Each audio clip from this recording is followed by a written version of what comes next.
Bon retour parmi nous, promoteurs immobiliers cupides. Dans l'épisode précédent, Lloyd avait enfin transformé son plan impossible pour le Marais en quelque chose de concret après avoir dessiné Hippo, la petite invocation dotée d'une capacité ridicule à boire de l'eau. Avec Hippo qui drainait le Marais, Podon qui compactait le sol, Ravière embarquée de force dans du travail manuel, et les ouvriers qui avançaient sur le projet Marais, cette terre abandonnée devenait peu à peu une zone agricole exploitable. Mais alors que la roue hydraulique était la dernière pièce manquante, le vicomte Racona est apparu depuis le nord et a revendiqué la terre récupérée comme si elle lui appartenait. Et aujourd'hui, Lloyd va devoir défendre tout ce qu'ils ont construit, survivre aux conséquences d'une opposition à un noble, et peut-être pousser Ravière à le regarder d'une façon qu'il n'a vraiment pas envie d'admettre. C'est parti. Lloyd et Ravière ont regardé les nouveaux arrivants avec un mécontentement évident. Le marais de Marais était abandonné depuis des siècles, mais cela ne voulait pas dire qu'il n'avait aucun propriétaire sur le papier. Techniquement, il appartenait au vicomte Racona du Nord, tandis que la zone sud appartenait à Frontera. Et maintenant, Racona avait surgi de nulle part pour revendiquer la propriété de cette terre, avec l'intention évidente de s'emparer du marais fertile sans lever le petit doigt. Lloyd a tout de suite compris ce que cet homme voulait. Le vicomte n'était pas là parce qu'il se souciait des frontières. Il avait vu une terre récupérée, senti l'odeur du profit, et avait décidé de débarquer comme un type qui réclame le déjeuner de quelqu'un d'autre juste parce qu'il avait déjà regardé l'assiette une fois. Malgré tout, notre héros savait déjà que la partie nord avait appartenu à Racona. Du moins, jusqu'à maintenant. Alors Lloyd s'est avancé et a demandé calmement si le vicomte était en train de dire qu'ils avaient envahi son territoire sans permission. Un des chevaliers de Racona a aussitôt répondu que le vicomte avait reçu du roi les droits sur cette terre. Mais Lloyd a froncé les sourcils et l'a coupé. Il a dit au chevalier de se taire, parce que c'était une conversation entre nobles. Un subordonné n'avait aucune raison d'interrompre. Le visage du chevalier s'est aussitôt tordu de colère. Pendant ce temps, tous les ouvriers autour fixaient la scène sous le choc. Même le vicomte est resté sans voix. Le garçon venait de balayer un chevalier comme si ce n'était rien, en gros, il disait que les grands allaient parler maintenant, mon petit. Puis Lloyd a fait preuve de respect, s'est légèrement incliné, et s'est présenté comme le fils aîné de la famille Frontera. Racona a haussé un sourcil et l'a appelé le fils aîné aux manières indécentes. Après ça, le vicomte a déclaré qu'il n'y avait rien à discuter et a exigé que Lloyd appelle son père. Ravière a tout de suite trouvé cette demande grossière. Mais Lloyd n'a pas paniqué. Il s'est simplement curé l'oreille, comme si l'homme devant lui n'était qu'un bruit de fond gênant. Quand Racona a répété son ordre et demandé si Lloyd ne l'entendait pas, notre héros a répondu avec désinvolture qu'il l'entendait parfaitement. Puis il a marmonné qu'il entendait même très bien le bruit d'une mouche à fumier quelque part dans le coin. Racona était perdu. Il a vraiment regardé autour de lui pour chercher l'insecte. Son propre chevalier a dû le sauver de l'humiliation. Il lui a donc chuchoté que notre héros était en train de l'insulter. Rien que ça, c'était déjà douloureux. Le type venait d'entrer en territoire ennemi, et il avait besoin d'un commentaire en direct pour comprendre qu'on se payait sa tête. Puis l'expression de Lloyd a changé. Son sourire a disparu, et il a sorti la loi foncière du royaume. Plus précisément, la loi numéro 321, la loi spéciale concernant la mise en culture des terres en friche. Racona a aussitôt affiché son agacement, a insulté notre héros, a lâché quelques grossièretés, et a exigé qu'il s'arrête. Mais Lloyd a continué sans hésiter. L'article 1 expliquait l'objectif de la loi.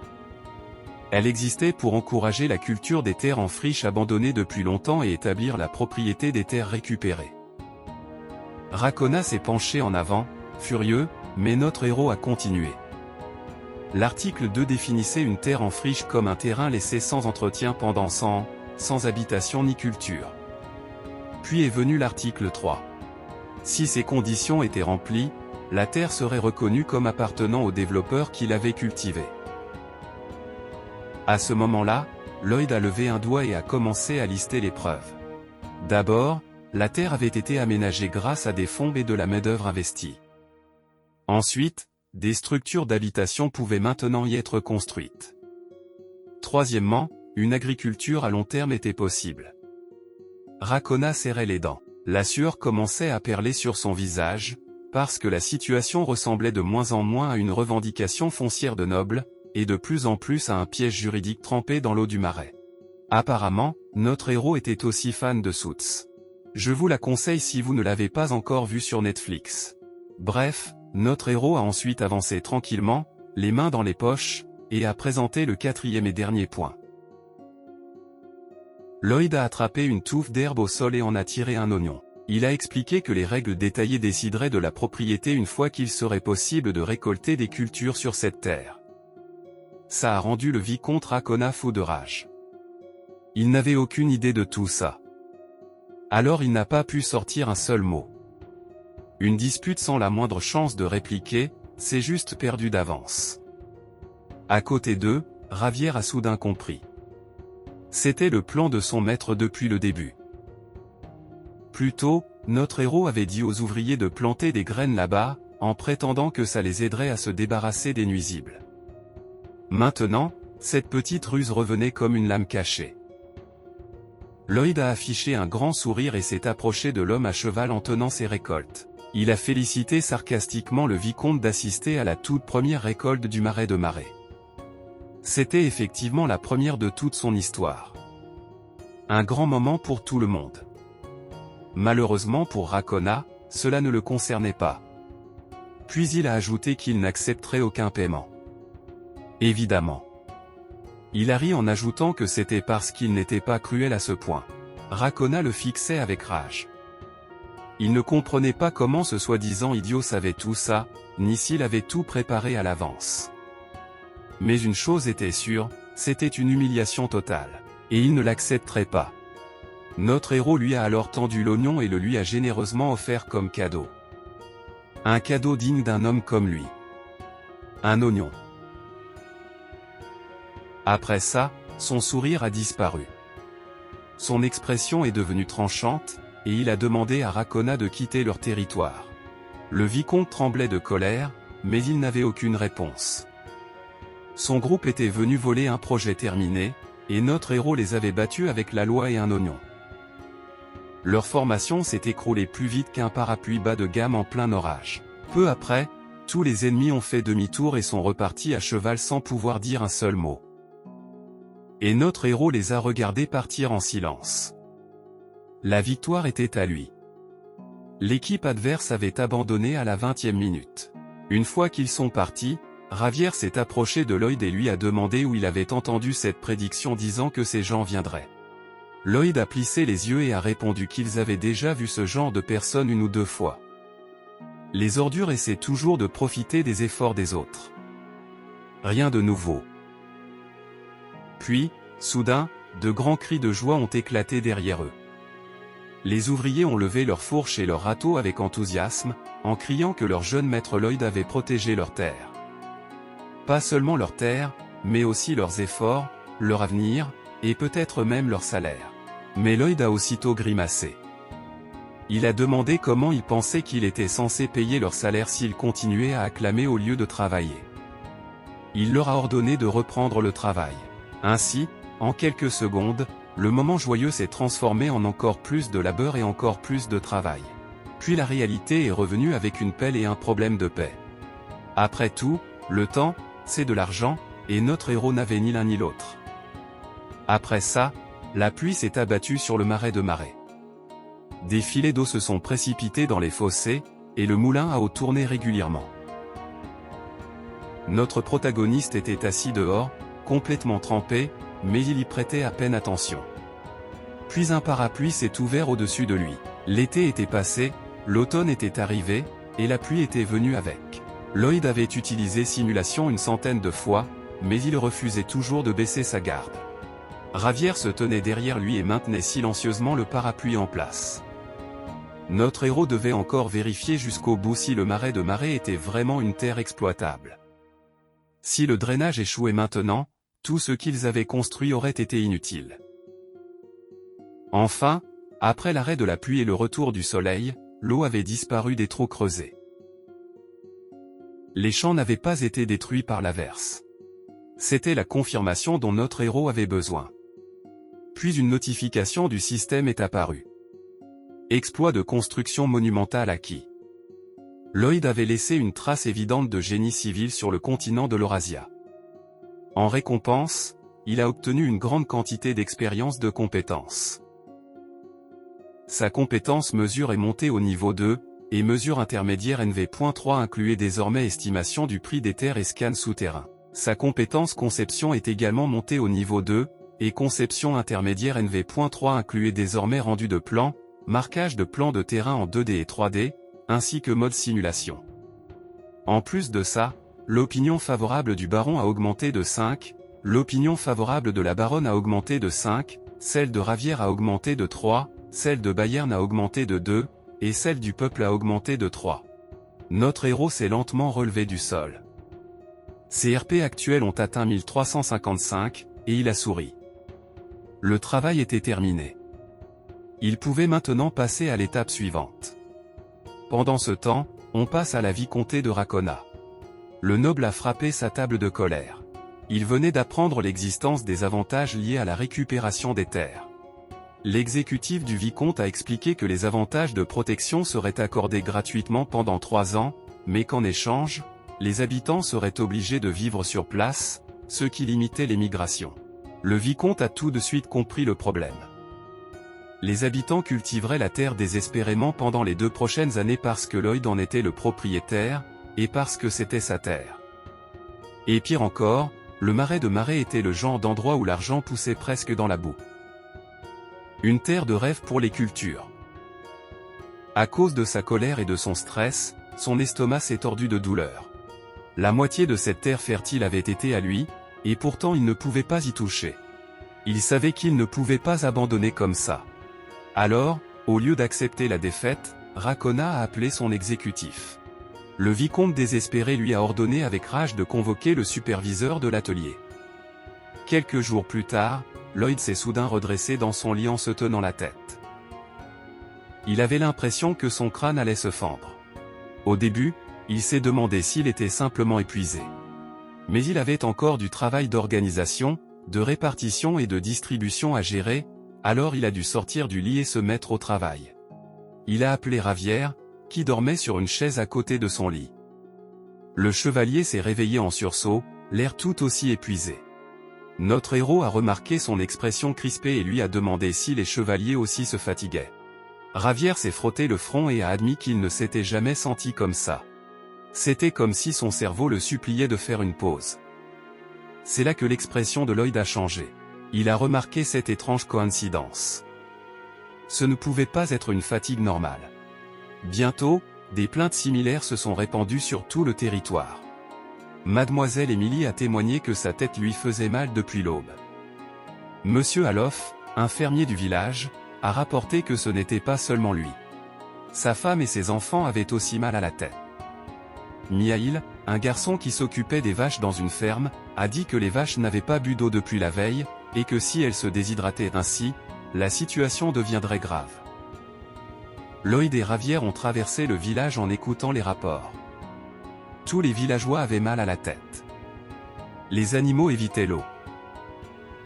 Notre protagoniste a croisé les bras et a conclu que, comme il s'y attendait, la cause principale avait un rapport avec l'eau. Dans ce monde, l'une des armes les plus puissantes de Soa était l'information. Il savait déjà ce qui allait se produire, comment ça allait se produire, et presque tous les personnages impliqués. Mais à cause de l'incident des fourmis bestiales, il avait découvert que certaines informations n'étaient jamais apparues dans le roman. Donc quand le vicomte Racona est apparu pour la première fois et a traversé les terres récupérées de Marais, notre héros avait déjà commencé à fouiller diverses informations sur lui. Cette recherche a révélé quelque chose d'important. La principale source de revenus du domaine de Racona venait d'une mystérieuse technique de teinture. Et les fruits ladonna utilisés dans ce processus de teinture l'ont mené tout droit à l'origine du problème. Lloyd a grimacé et a marmonné, « Racona, ce fichu salaud !» Peu après, le chevalier de Racona s'est assis face à Arco et a transmis la menace directement, d'un ton moqueur. Si le domaine Frontra partageait la moitié des terres récupérées de Marais, Racona arrêterait de rejeter ses eaux usées teintées. Arco l'a fixé, choqué. Il a demandé si l'homme était carrément en train de le faire chanter. Le chevalier s'est contenté de sourire. Il a admis sans la moindre honte que oui, il était bien en train de le faire chanter. C'est là que même le baron, pourtant d'habitude détendu, a frappé la table de ses 2 mains, furieux. Il était évident qu'il n'avait aucune honte. Mais ne craignait-il donc pas la loi de leur propre royaume? Il a déclaré qu'il enverrait lui-même une plainte officielle au roi et les poursuivrait en justice. C'est là que le subordonné de Racona l'a étrangement laissé faire. Il a affirmé calmement qu'au final, ce serait eux qui en profiteraient le plus de toute façon. Arko ne s'attendait pas à ce genre de réponse. C'est alors que le chevalier s'est penché, a souri, et a dit au baron que la décision du tribunal prendrait au moins 2 ans. Pendant ce temps, les frais juridiques et le coût d'achat de l'eau écraseraient le domaine. Frontra pourrait-il vraiment tenir jusque-là? Arko n'a pu que serrer les dents. Ces gens étaient vraiment des ordures. De grands pleurnichards à cause d'une terre que son propre peuple avait travaillée. C'est alors que le chevalier sans vergogne s'est levé de son siège et a dit au baron qu'il partait. Il attendrait la réponse d'Arko. Même là, le baron a refusé de se rendre. Le sang et la sueur de son fils, ainsi que le sang et la sueur de son peuple, avaient été versés dans cette terre. Il n'en céderait pas une parcelle à des êtres aussi pitoyables. Le chevalier de Racona s'est simplement incliné avec un sourire suffisant et a commencé à partir. À cet instant précis, la porte s'est brusquement ouverte et l'a frappé. Notre héros est entré avec Ravière, comme si le timing avait été organisé personnellement par le karma. Lloyd a dit à son père qu'il devait lui parler. Il a vite montré du respect. Mais il semblait que leur voisin parasite avait apparemment joué avec la rivière, alors il voulait discuter de contre-mesures. Le chevalier de Racona s'est touché la joue avec indignation et a demandé si Lloyd venait d'insulter son maître. Notre héros a sursauté de façon dramatique. Apparemment, le chevalier lui avait fait peur en surgissant soudain de derrière la porte comme ça. Il a joué son rôle à la perfection et a demandé si un parasite dégoûtant pouvait vraiment comprendre le langage humain. Bien sûr, notre héros savait depuis le début que l'homme était là. Il pouvait facilement les entendre parler depuis l'extérieur. Le visage du chevalier s'est tordu de rage. Ce garçon se moquait simplement de lui. Puis le chevalier sans honte a tiré son épée de façon théâtrale et a déclaré que Lloyd Frontra l'avait insulté, lui, un chevalier honorable, 2 fois. Il a juré au nom de Cournot et l'a défié en duel. Un peu plus tard, le duel a commencé. Et par duel, il fallait comprendre que Lloyd a tabassé l'homme avec une pelle. Notre héros avait un nouveau passe-temps, tabasser des chevaliers à coups de pelle. Le chevalier s'est roulé en boule, en pleurant qu'il abandonnait et acceptait la défaite. Il a supplié notre héros d'arrêter de le frapper. Curieusement, notre héros a écouté son adversaire pour une fois. Il a soupiré et a accepté d'arrêter. Sa colère s'était calmée après tous ces coups. Pendant ce temps, le chevalier continuait de pleurer comme un gamin à qui on venait de voler son bonbon. Puis notre héros a immédiatement repris la correction, en déclarant qu'il allait le frapper encore pour avoir été impoli devant le baron. Arko observait la scène avec un pur plaisir et a lancé que le combat était déjà terminé, en demandant ce que son fils faisait encore. Ravière a jeté un regard de côté à son maître et a réalisé qu'il n'avait jamais vu ce côté du baron. Ce soir-là, après avoir reçu une énorme correction de Lloyd Frontra, le chevalier est retourné sur ses terres, couvert de honte. Au domaine de Racona, le chevalier blessé se tenait devant son seigneur, la tête baissée. Le vicomte a crié qu'il lui avait dit d'aller faire chanter le baron, pas de revenir couvert de coups. Comment s'était-il fait battre, d'ailleurs? Le chevalier s'est excusé et n'a pu que marmonner qu'il avait profondément honte de lui-même. Mais le vicomte désespéré s'est soudain mis à réfléchir. Il avait une idée. Il a rapidement changé d'attitude et a même félicité le pauvre chevalier pour son excellent travail. Il avait fait un travail merveilleux. Le fait que son chevalier soit revenu dans un état aussi lamentable pouvait en réalité leur servir. S'il transformait ça en affaire d'agression impliquant un aristocrate imprudent, cela pourrait énormément les aider. Le procès pourrait même traîner pendant 3 ans. Non, peut-être même 4. Et pendant tout ce temps, Frontra saignerait de l'argent. Le noble Cupide a souri, croyant avoir trouvé la méthode parfaite. Mais notre protagoniste avait déjà prévu ce mouvement exact. Il était pratiquement en train de réciter mot pour mot le plan de l'homme mauvais. Il se tenait devant les soldats et les ouvriers rassemblés, levant sa pelle en disant que c'était probablement ce que le vicomte pensait. Mais la baronnie Frontra ne passerait jamais par une galère pareille. Ils allaient leur botter les fesses et les faire tomber à leur manière. Cette terre avait été récupérée grâce à leur propre sang et à leur sueur, et ils la protégeraient de la cupidité diabolique de Racona. Les soldats ont rugi pour montrer leur soutien. Pour commencer, notre héros a décidé de régler le problème immédiat de l'eau potable. Ils allaient créer un réservoir, et avant que l'eau ne soit contaminée, ils utiliseraient la compétence d'un trait de hippo pour obtenir de l'eau propre. Elle avait déjà atteint le niveau 3. Ça fonctionnait comme solution d'urgence, mais Ravière a tout de suite souligné le problème. Lloyd et Hippo ne pourraient pas se reposer s'ils continuaient à compter sur cette méthode. Notre héros était d'accord. Mais ce n'était que temporaire. Puis il s'est tourné vers Ravière et a révélé le vrai plan. À partir de maintenant, ils allaient construire un système d'approvisionnement en eau. Ils créeraient un canal depuis la rivière Capua, dans la chaîne de montagnes de l'Est, jusqu'à leur domaine. Le chevalier talentueux a vite compris à quel point ce serait difficile. La distance, le terrain, les ouvriers, le coût et les efforts seraient énormes. Lloyd a reconnu que ce serait un déficit. Un très gros. Mais ensuite, il a souri. Il allait s'assurer de recevoir une somme énorme de quelque part avant la construction. Ce serait 10 fois plus que le coût. Non, 100 fois plus. Leurs bénéfices les rendraient riches pour toujours. Quelques mois plus tard, le chaos total avait éclaté dans la vicomté de Racona. Dans le domaine, le vicomte se rongeait les ongles d'horreur. Son affaire s'effondrait. Il tremblait dans son bureau, demandant pourquoi cela arrivait et ce qu'il était censé faire. Puis son exécutif calme est entré et a rapporté que le fils aîné de la famille Frontra a demandé une audience avec lui. Racona a aussitôt crié et lui a ordonné de dire à notre héros de dégager. Mais l'exécutif a ajouté que Lloyd avait dit que le vicomte semblait avoir un souci ces derniers temps, et qu'il était venu l'aider. En entendant ça, le vicomte s'est figé. Que pouvait-il seulement faire? Peu après, Lloyd était confortablement affalé sur le canapé en face de lui, avec Ravière debout derrière. Notre protagoniste a salué le vicomte avec décontraction et a dit qu'il avait vraiment mauvaise mine. Le vicomte s'est assis face à lui et est allé droit au but. Il a exigé de savoir ce que Lloyd voulait. Notre héros lui a rappelé qu'il était venu le consulter au sujet de son souci. Racona a juré et a demandé de quoi il parlait. Il n'avait aucun problème. Lloyd s'est contenté de sourire et a suggéré qu'ils soient honnêtes l'un envers l'autre. Il n'y avait aucune raison de cacher les choses. Après tout, ils étaient voisins. Puis il a changé de position sur le canapé et s'est penché en avant.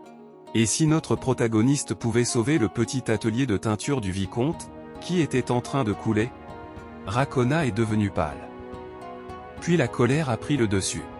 Comme prévu, il a compris que notre héros était celui qui avait détruit son atelier de teinture. Lloyd l'a simplement regardé et s'est mis à sourire exactement comme l'homme devant lui.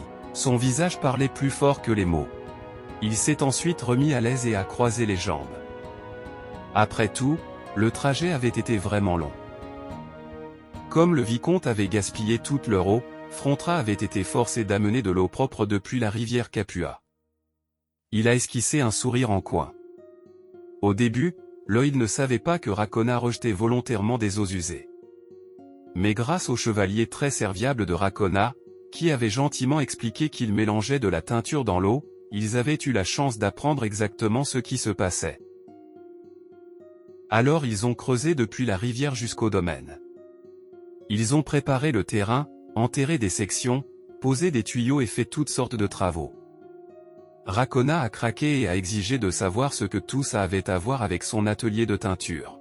Notre héros lui a simplement dit de se calmer et d'écouter. Il allait arriver à la meilleure partie. Puis il a expliqué qu'une vallée gigantesque se trouvait au milieu du trajet. Malheureusement, il n'y avait aucun autre moyen de la contourner. Il n'avait donc pas eu d'autre choix que de construire un opus cémentitium romain, une structure semblable à un pont utilisé pour soutenir l'eau et les égouts au-dessus des rivières. Mais pour la construire, ils avaient besoin de calcaire. Ils ont donc effectué des travaux de dynamitage pour trouver du calcaire comme ressource. À cause de ça, du calcaire a fini enterré au fond de la vallée, complètement par accident. Dans le processus, une énorme quantité de calcaire a été exposée. Le vicomte s'est de nouveau tapé les genoux de rage et a exigé de savoir ce que ça avait à voir avec son atelier. C'est là que notre héros lui a enfin donné la réponse. L'eau de cette vallée coulait en direction de l'atelier de Racona. C'étaient tous ces composants de calcaire qui avaient donné à son tissu une couleur caca. Le vicomte a crié qu'il porterait plainte devant la cour royale. Ne craignait-il donc pas la loi? Lloyd a croisé les bras et a dit qu'il pouvait y aller. Cela a pris le vicomte au dépourvu. Il ne s'attendait clairement pas à cette réponse de notre héros. Puis notre héros a souri en coin et a ajouté autre chose. La décision prendrait au moins 2 ans. D'ici là, resterait-il seulement quelqu'un pour se souvenir des produits de Racona? Le vicomte a transpiré et serré les dents, traitant mentalement notre héros de sale ordure dégoûtante et de déchets humains. Il était tellement mesquin qu'il avait utilisé exactement le même chantage contre eux. Alors, sans plus rien à discuter, Lloyd s'est levé. Si la curiosité de Racona était satisfaite, il allait partir. Le vicomte l'a pointé du doigt et a crié qu'il s'était attaqué à la mauvaise personne. Il avait beaucoup de connaissances au palais royal, et il lui ferait payer chaque perte 7 fois plus cher. Mais notre héros s'est contenté de lui faire un signe de la main avant de sortir. Sur le chemin du retour, Ravière a admis qu'il ne comprenait pas. En provoquant Racona, Lloyd l'avait seulement rendu encore plus furieux.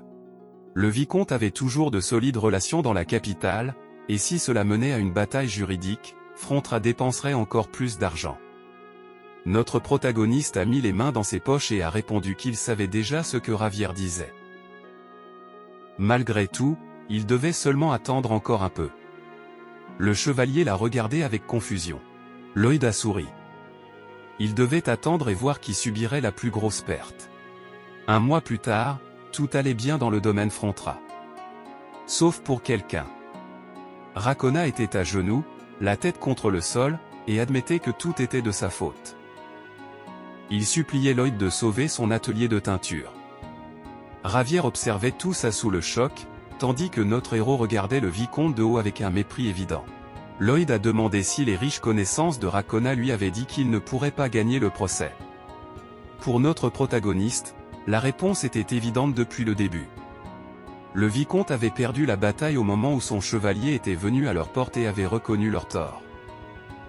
Racona a admis qu'il avait été imprudent et a affirmé qu'il était sincèrement désolé.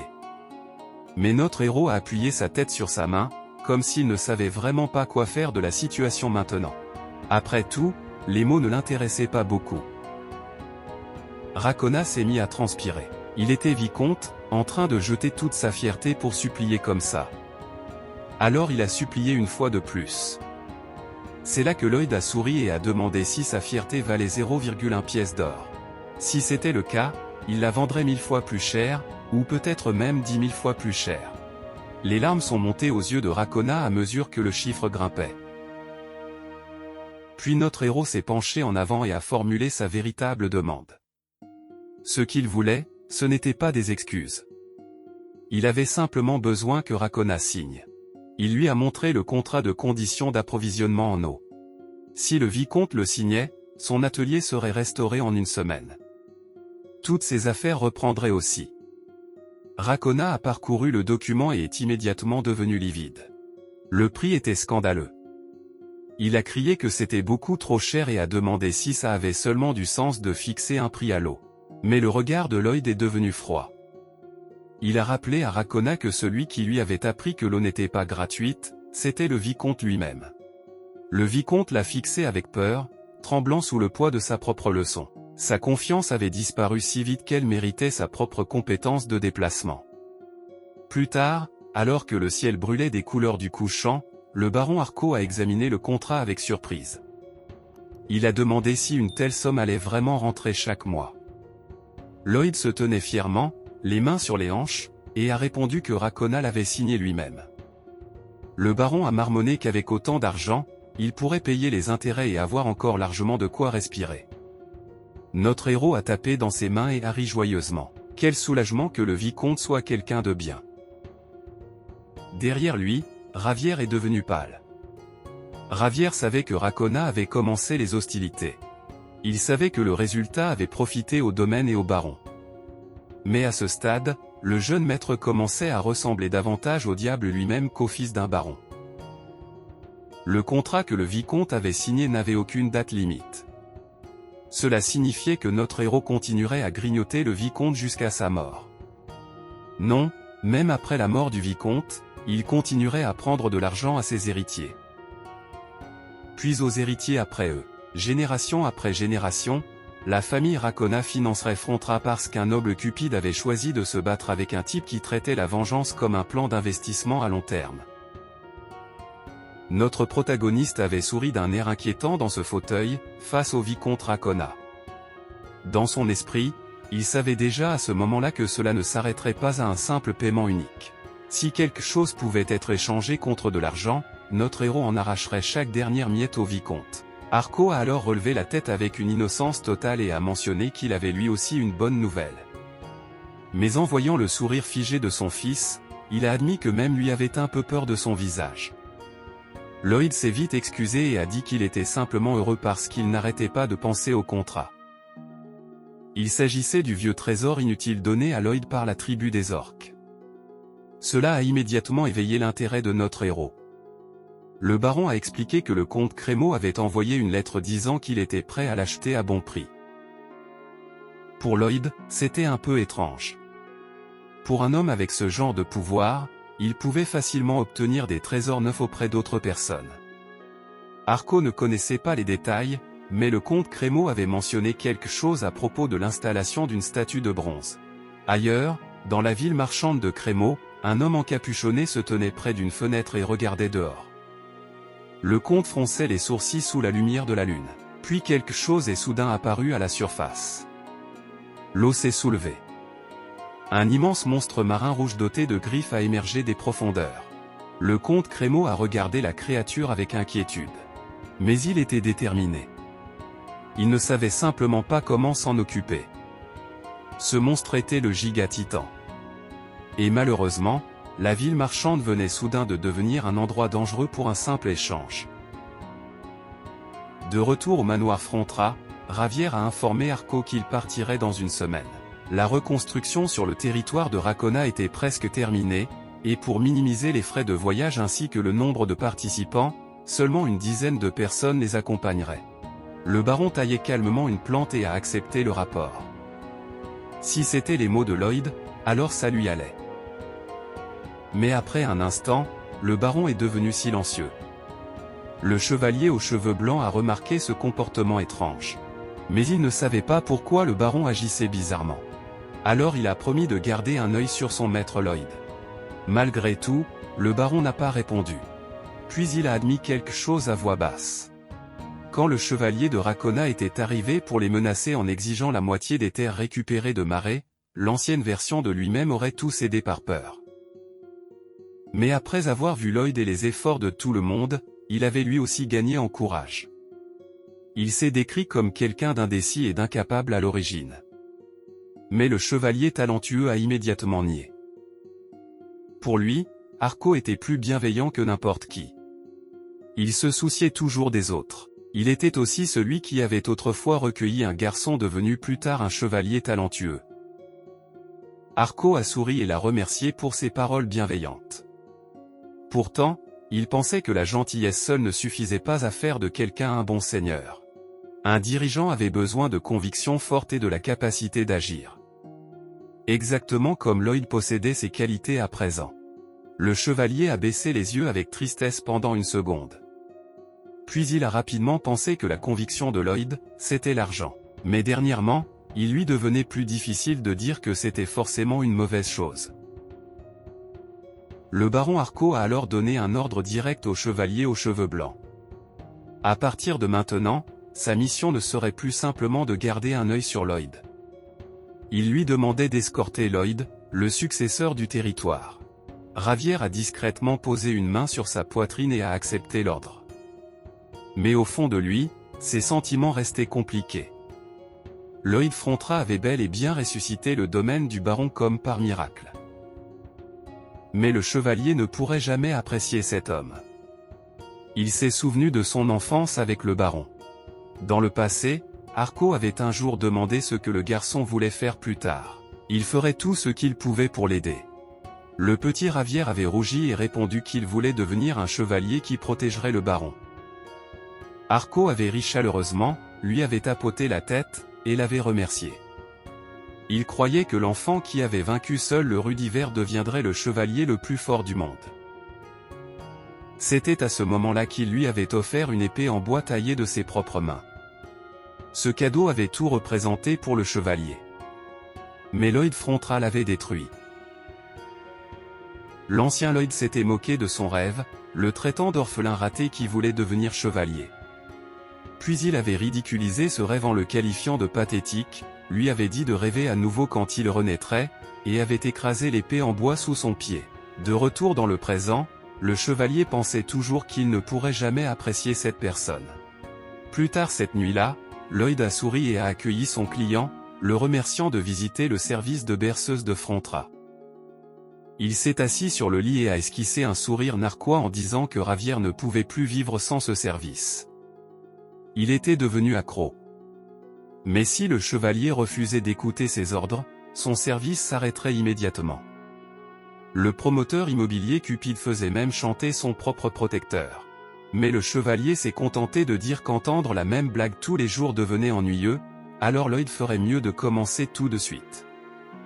Alors notre héros s'est mis à lire un autre manuel d'instruction d'ingénierie douloureusement ennuyeux. Au son de sa voix, Ravière a lentement commencé à s'endormir. Mais en l'écoutant, le chevalier se disait qu'il devait clairement détester Lloyd. Et pourtant, ces derniers temps, il continuait à le voir comme une personne différente. Notre héros a alors claqué des doigts avec un sourire et a dit « Soleil rouge ». Le chevalier aux cheveux blancs s'est endormi en serrant l'oreiller contre lui. Et le pire, c'est qu'il se détestait d'avoir pensé que Lloyd était peut-être réellement quelqu'un de correct. Cette nuit-là, la lune brillait intensément dans le ciel. Lloyd dormait dans son lit, tandis que Ravière dormait non loin, sur une chaise. Puis un assassin barbu est apparu à la fenêtre ouverte. L'intrus tenait une épée et le fixait avec haine. Dans son esprit, tout était la faute de Lloyd Frontra. Il a levé sa lame et a bondi vers sa cible endormie. Mais avant que le tueur puisse frapper, les yeux de Ravière se sont brusquement ouverts. En un instant, le chevalier a jailli en avant et a brisé l'attaque. L'assassin l'a fixé avec effroi alors que le chevalier le plaquait au sol. Lloyd s'est réveillé à cause du vacarme et s'est redressé, surpris. Le lendemain, Lloyd se tenait sur le chantier et regardait les ouvriers installer des tuyaux. Il a demandé d'une voix forte ce qui comptait le plus à tout moment. Ces ouvriers ont répondu tous ensemble, la sécurité. Toujours. Puis le chevalier aux cheveux blancs s'est approché et a rapporté qu'il avait envoyé les informations personnelles de l'assassin au vicomte Racona. Alors Lloyd l'a félicité pour son bon travail. Mais le chevalier avait encore une question. Pourquoi l'assassin l'avait-il pris pour cible? Notre héros a posé une main sur sa hanche et a deviné que c'était probablement parce que Racona avait dépensé beaucoup d'argent en taxes sur l'eau et avait renvoyé l'homme en premier. Du point de vue de notre protagoniste, il aurait fait la même chose. Si quelqu'un était payé cher mais continuait à faire passer de l'argent au crétin à l'appel d'à côté, le licenciement était logique. L'ancien chevalier avait probablement visé notre protagoniste uniquement pour assouvir sa rancune. Les gens mesquins étaient tous comme ça. Ravière a alors demandé s'il s'y était attendu dans une certaine mesure. Le promoteur immobilier fou a admis qu'il ne l'avait pas prévu exactement, mais que ce genre de choses pouvait toujours arriver. Le chevalier a froncé les sourcils. Si Lloyd savait que c'était possible, alors ne pas se préparer relevait de la négligence. Dans son esprit, Ravière ne comprenait pas pourquoi le jeune maître avait anticipé autant de situations avant ça, mais ne s'était pas préparé sérieusement à celle-ci. Notre héros a observé son expression confuse avec intérêt. Puis il a demandé pourquoi il aurait besoin de prendre d'autres précautions alors que Ravière était juste à côté de lui. Le chevalier s'est figé de surprise. Lloyd s'est pointé du doigt. Il pouvait bouger librement parce que Ravière était avec lui en permanence. Cela prouvait à lui seul à quel point Ravière était compétent et fiable. Puis il a demandé si le chevalier aux cheveux blancs pensait vraiment que n'importe qui pouvait survivre à 5 ans, seul, après que des monstres avaient envahi sa ville, en endurant l'hiver sans l'aide de personne. Malgré toutes ces épreuves et difficultés, le chevalier aux cheveux blancs avait réussi à devenir chevalier. Et maintenant, cette même personne était juste à côté de lui. Alors en qui était-il censé avoir davantage confiance? Ravière l'a fixé, stupéfait et silencieux. Pour une fois, Lloyd avait dit quelque chose de vraiment sincère, et ça avait frappé plus fort que prévu. Puis Lloyd est immédiatement devenu pâle et a demandé à Ravière de dire quelque chose, n'importe quoi. Parce qu'il rendait maintenant la situation gênante et un peu cringe. Notre héros regrettait déjà d'avoir sorti tout ça. Mais le chevalier a détourné le regard et a à peine réussi à répondre « Waouh ». Lloyd a ri, a posé une main sur son épaule, et a dit que c'était une réaction très Ravière. C'était assez drôle. À ce moment-là, le chevalier aux cheveux blancs s'est encore détesté d'avoir pensé que Lloyd était vraiment quelqu'un de correct. Puis d'autres notifications sont apparues. Ravière Asrahan était en train d'apaiser une rancœur de longue date dans son cœur. Intérêt gagné, plus 15. Intérêt envers Lloyd, plus 6. Grâce à cette grande amélioration de leur relation, Lloyd a gagné 320 RP, faisant monter ses RP actuels à 1675. Plus tard, Lloyd a regardé le chantier. La construction des conduites d'eau devrait être terminée d'ici demain. Puis notre héros a souri, parce qu'il savait qu'après ça, il serait enfin temps de partir pour Crémaux. Et bien sûr, la raison était simple. Il y avait de l'argent à gagner là-bas. Et c'est ici que l'épisode d'aujourd'hui se termine. Lloyd a complètement neutralisé la revendication foncière du vicomte Racona en utilisant la loi du royaume sur les terres en friche, la première récolte du marais de Marais, et un nom particulièrement irrespectueux. Après ça, le marais a survécu à la pluie, le système de drainage a fonctionné, la roue hydraulique a été terminée, et Lloyd a obtenu un nouvel exploit de construction monumentale. Pendant ce temps, Ravière a lentement commencé à voir une autre facette de Lloyd. Le baron Harco lui a officiellement ordonné d'escorter le futur successeur, un assassin a échoué à tuer Lloyd pendant la nuit, et notre héros a transformé tout ce bazar en un nouveau moment de construction de confiance. Maintenant, la construction des conduites d'eau est presque terminée, et Lloyd se prépare déjà à partir pour Crémaux, parce qu'apparemment, il y a de l'argent à gagner là-bas. Alors la prochaine fois, on verra peut-être quel genre d'opportunité commerciale Crémaux cache, si Ravière peut survivre à un voyage avec un homme qu'il respecte presque, et jusqu'où Lloyd peut semer le chaos quand le profil attend à destination. Si vous avez aimé l'épisode, n'oubliez pas de laisser un like, de vous abonner à la chaîne, et d'activer les notifications pour ne pas manquer la prochaine partie. Comme toujours, dites-nous ce que vous en avez pensé dans les commentaires. Ne vous inquiétez pas, on continuera à vous proposer les aventures de notre ingénieur civil complètement fou. L'histoire devient de mieux en mieux, mais les problèmes d'argent de Lloyd ne sont clairement pas près de disparaître. Merci beaucoup d'avoir regardé et de soutenir Plotoria.